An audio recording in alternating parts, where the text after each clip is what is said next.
नमस्कार, फाइटर समाचार में आपका स्वागत है। पेश आज 11 फरवरी सुबह 6 बजे राजस्थान की खास खबरें।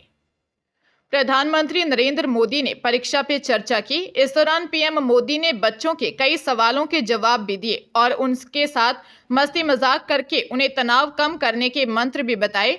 छात्रों में मोटिवेशन के बारे में सवाल किए। पीएम मोदी ने कहा कि सबके पास 24 घंटे होते हैं, यह तो सभी को पता है। कुछ लोग उसी 24 घंटे में बहुत अच्छा काम करते हैं, जबकि कुछ लोगों के लिए पूरा दिन गुजरने के बाद लगता है कि कुछ हुआ ही नहीं। सबसे बड़ी बात है कि उनका कोई मैनेजमेंट नहीं होता है, उनकी कोई समझ नहीं होती है। किसी का फोन आया और वो सब भूलकर चले जाते हैं। उसको पता ही नहीं है कि अपने समय का मैं उपयोग क्या कर सकता हूँ। सबसे पहले मुझे अपने समय के बारे में सोचना होगा कि मैं अपने समय का ज्यादा से ज्यादा उपयोग कैसे करूँ। इस पर बहुत सतर्क रहने की जरूरत है। मैं समय बर्बाद नहीं होने दूंगा।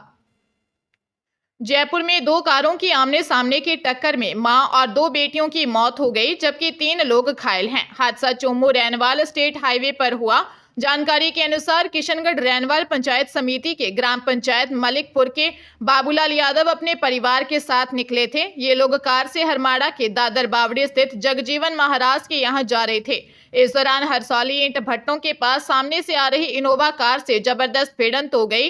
इंडिगो गाड़ी में सवार बाबूलाल यादव की पत्नी 48 वर्षीय जमुना देवी एवं उनकी 26 वर्षीय बेटी शिमला की मौके पर ही मौत हो गई।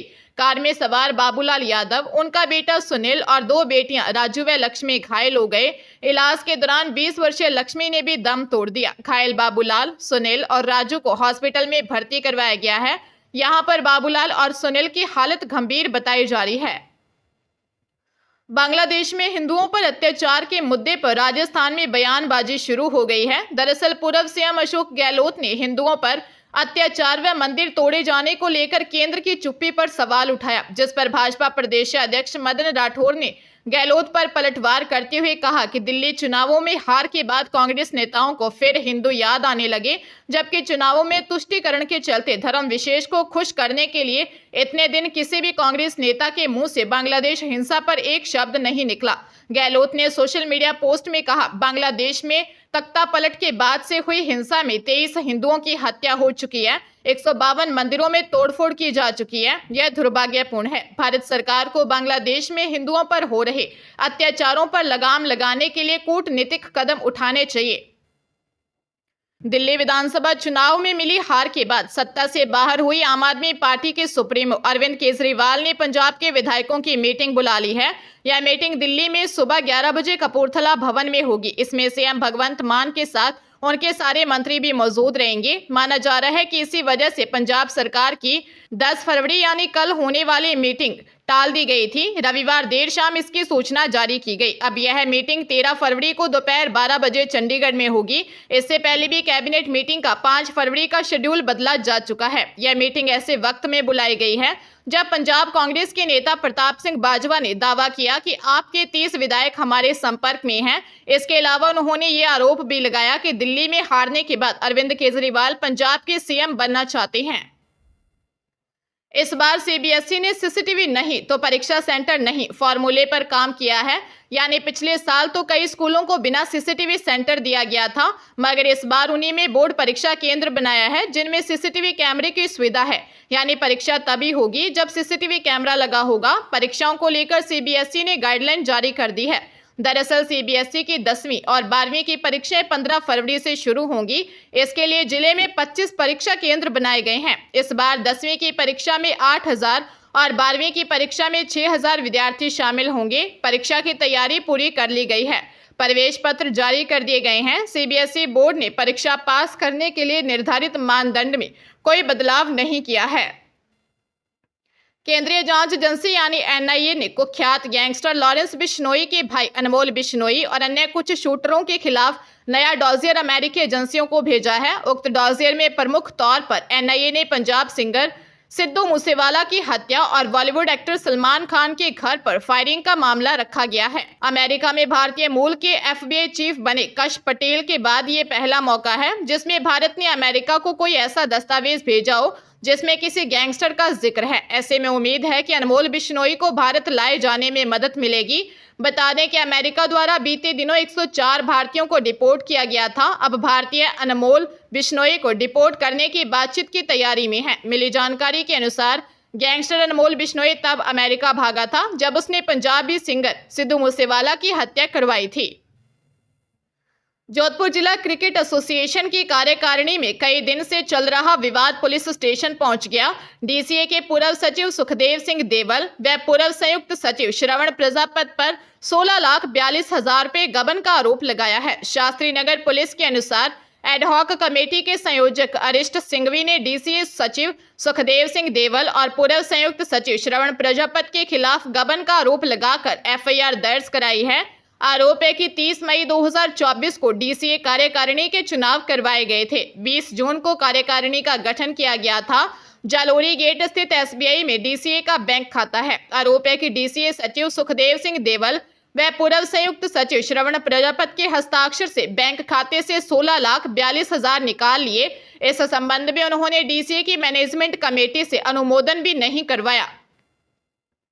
सोना 10 फरवरी को ऑल टाइम हाई पर पहुंच गया। India Boolean and jewellers association के अनुसार 10 ग्राम 24 कैरेट सोने का दाम 669 रुपए बढ़कर 85,368 रुपए पर पहुंच गया है। इससे पहले सोना 84,699 रुपए प्रति 10 ग्राम के ऑल टाइम हाई पर था। वहीं चांदी में गिरावट है। 1 किलो चांदी की कीमत 451 रुपए कम होकर 94,940 रुपए किलो पर आ गई है।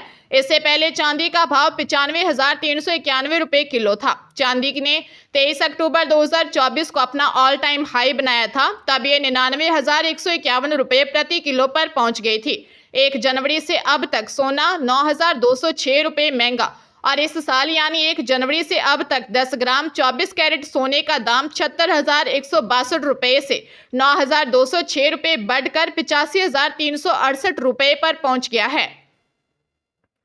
श्रीगंगानगर जिले में ट्रक चालक और खलासी ने लाखों रुपए की कीमत का सरसों का तेल ट्रक में लोड कर लिया। इसके बाद इनका कुछ नहीं पता चला। सदर थाने में उत्तराखंड निवासी आशीष सिंह जाट ने ट्रक चालक कुलविंदर सिंह व एक अन्य के खिलाफ मुकदमा दर्ज करवाया है। आशीष के अनुसार 2 फरवरी को रीको से एक ट्रक में 43,75,000 रुपए कीमत का सरसों का तेल लोड कर उत्तराखंड भेजा था। यह तेल का ट्रक कुलविंदर सिंह और उसका साथी लेकर गया था। इसके बाद ट्रक उत्तराखंड नहीं पहुंचा।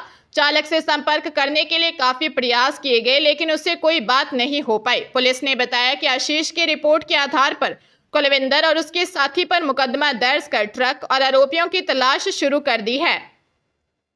हरियाणा में ग्रुप सी और ग्रुप डी पदों की भर्ती के लिए आवश्यक कॉमन एलिजिबिलिटी टेस्ट का लाखों पात्र युवा इंतजार कर रहे हैं।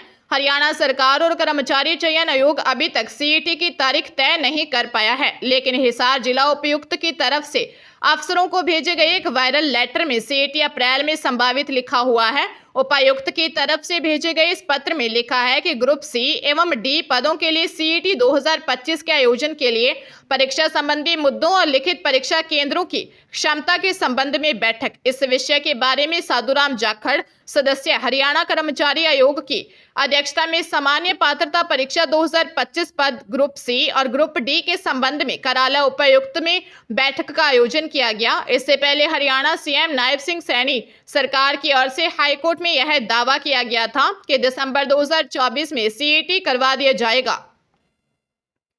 श्रीगंगानगर जिले में लगभग 14 साल की एक नाबालिगा से दुष्कर्म करने का मामला सामने आया है। दुष्कर्म के बाद उक्त बालिका गर्भवती हो गई और फिर डिलीवरी के दौरान नवजात की मौत हो गई।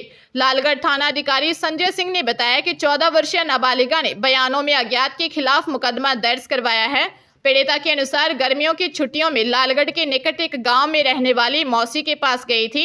इस दौरान किसी अज्ञात ने नशीला पदार्थ सुंघाकर बेहोश कर दिया और दुष्कर्म किया, जिसके चलते वह गर्भवती हो गई। प्रसव पीड़ा होने पर उसे अस्पताल ले जाया गया, जहां डिलीवरी के दौरान नवजात की मौत हो गई। पुलिस ने बताया कि अभी तक अज्ञात के खिलाफ मुकदमा दर्ज किया है। जल्दी आरोपी की पहचान कर उसको गिरफ्तार कर लिया जाएगा।